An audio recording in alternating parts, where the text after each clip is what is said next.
To date, in 6 years of being on this app, this will hands down be probably my most favorite video I'll ever make. Because if you've ever wondered if this is truly what your Messiah looked like when he was here in this world in the flesh, it will give you confirmation. But if you've ever wondered if the rumors he was AB negative, RH negative, it just might actually give us the proof and confirmation. Yes, he was. Because right here, right now, I'm going to read to you an actual description, multiple, of Yeshua HaMashiach, Jesus Christ of Nazareth.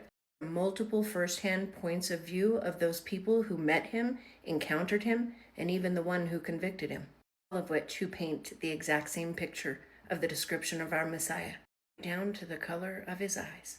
The days that Yeshua walked this earth, the Nazarenes back then all had brown eyes, dark brown hair, if not black hair, and they all had beautiful dark olive skin. All of them, that is, except Yeshua. First, I want to begin with a letter from Lentulus, often confused with a letter from Pontius Pilate. This, I believe, describes Yeshua, at least his eyes, the best and the most. So let's go. To His Majesty and to the honored Senate of Rome, greetings from the Senate Lentulus, governor of Judea. I have learned that you desire to know, and am now telling you by this letter, living here is a man who enjoys a great reputation as a God-fearing person and whose name is Jesus Christ. People call him prophet of the truth, yet some of his disciples hold that he is the Son of God.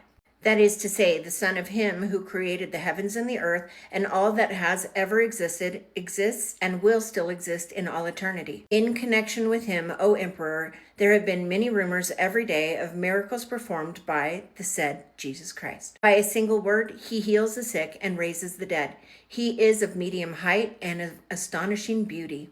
His glance is majestic and inspires a feeling of reverence, love, and fear in all who look upon him.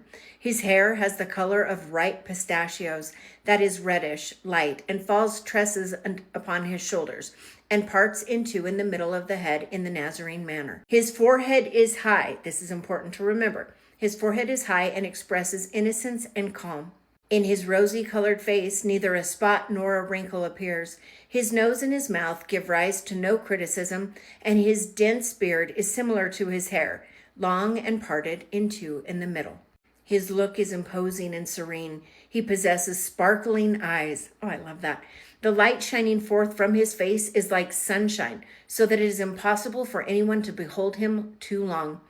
This radiance arouses fear, yet also as he starts teaching and advising, he does it with so much sorrow that he evokes love and veneration among his listeners. It has been said that he never laughs, yet his eyes are always tearful. His hands are extremely beautiful. When he speaks, he is most pleasant. He is very seldom contacts high society. As regards to his teaching, by them he attracts all of Jerusalem. He masters perfectly every science without having studied even one of them. He walks barefoot and bare-heeled. Everywhere it is said, until now, such a man has never been seen in these places. Many Jews believe him to be God. Others denounce him as acting against your Majesty's laws. I am very much upset and alarmed because of the grudging Hebrews. The man has never caused any harm to a single person. You can see here also he had said he has an innocent look and his eyes are gray, clear, and quick. Wow. Just wow, right? It really paints a beautiful picture of our Messiah. Keep in mind, a Nazarene with blue eyes or gray eyes? No. Back in those days, they all had brown eyes, brown hair, if not black hair, yet his hair was the color of unripe hazelnuts. It was curly down below his ears, and his eyes were a bluish gray, almost clear. But wait, there's more. This was a letter written by Lentulus. Now, since I told you I'd be reading multiple accounts of Yeshua's appearance, this is from Pontius Pilate to Tiberius Caesar himself. A young man appeared in Galilee, preaching with humble unction a new law in the name of God that had sent him. At first I was apprehensive that his design was to stir up the people against the Romans, but my fears were soon dispelled.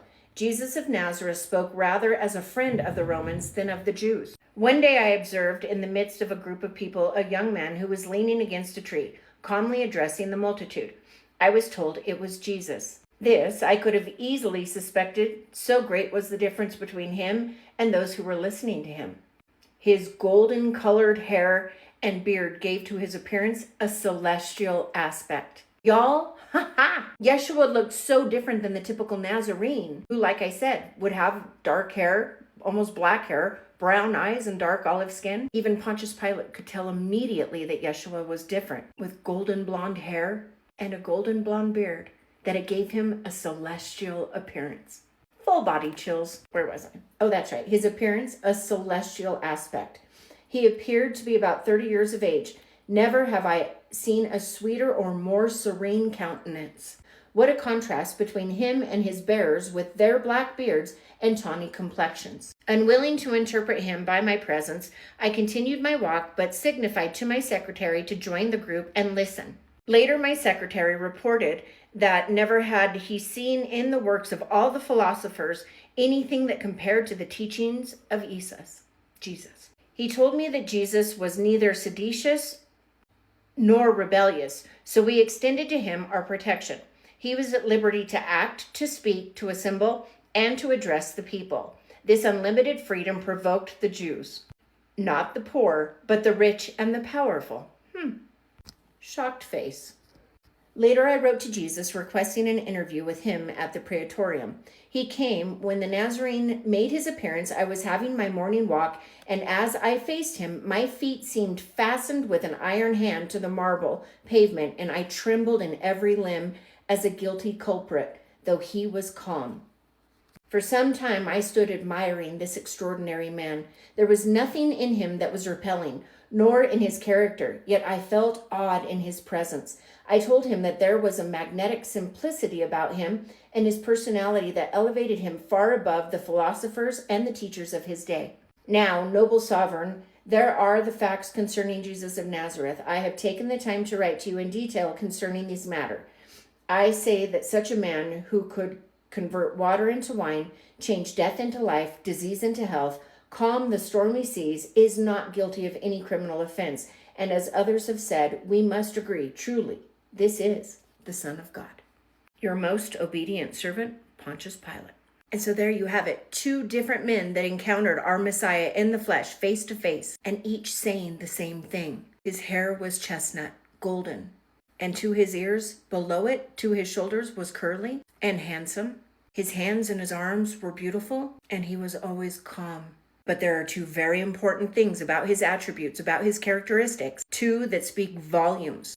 His tall, large forehead and his gray eyes. His hair and his eye color is definitely not normal for a Nazarene. Even Pontius Pilate himself said he had celestial attributes. He was unlike anybody back in those days. Ooh, I just got full body chills again. But I want you to pay close attention to the beautiful eyes this young girl, the 8-year-old who painted Yeshua, the beautiful green eyes that she gave him. Very close, if not exactly the same as the beautiful green eyes I saw myself in a vision in 2022, when I saw a vision of Yeshua face to face with me. The color of green that Yeshua's eyes were, I have searched every single day, since that vision in this world, trying to find it. It is unlike any color green I'd ever seen in my life. But in that vision, he was crying as a single tear rolled down his cheek. This young girl had an encounter with Yeshua, and she painted him with the same beautiful green eyes. Yet, as you heard in the description Lentulus had made, he had gray eyes, crystal clear. Well, that's very interesting, especially if you have Rh negative blood,